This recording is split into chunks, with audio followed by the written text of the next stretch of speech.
what's up, good afternoon mga idol, mga ka-riders. So tayo ngayon ay bibiyahe papunta Pasig Market. Ayan, so dahil duty tayo kanina, yat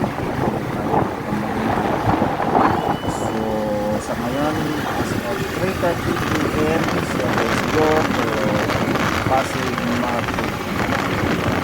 Malingki tayo ngayon guys, mga riders, mga auto, kasi baka bukas busy na, so wala na tayo mabili. So let's go, samahan niyo po kami. Pupunta tayo ngayon sa Pasig Market. Ayan. So alam po lahat kayo nakapabili na, nakapag-grocery na, so let's go.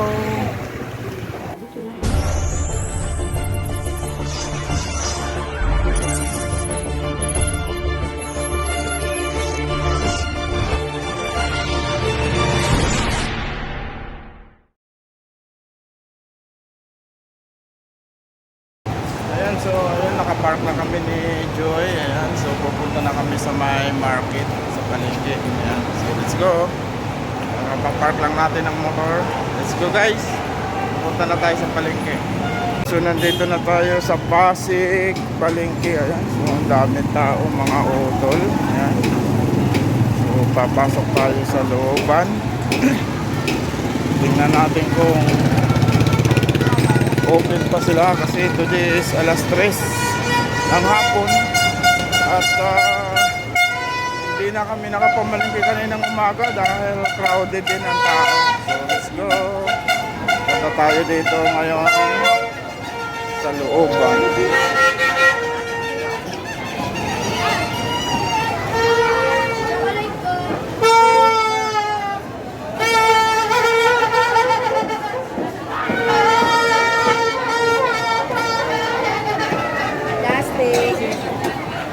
Ayan, so nandito na tayo sa looban. Check natin kung anong mabibili natin.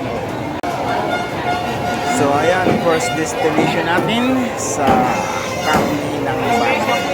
Bili tayo ng baby ribs para sa ating gagawin kaldereta bukas sa ating pagsalubong New Year. So baby ribs is 350 ang kilo. So naman 400. Ayan, so bagi tayo mga auto. Kuha muna tayo dito ng isang kilo kalahati ng baby ribs. Then pupunta tayo sa isdaan mga idol at para pang-ihaw. Then proceed tayo doon sa mga kawasan. Bulog-bulog na prutas. So let's go guys, samahan nyo kami. At hanggang dito na lang muna ang first video dahil hindi mahaba. See you in second video. Bye.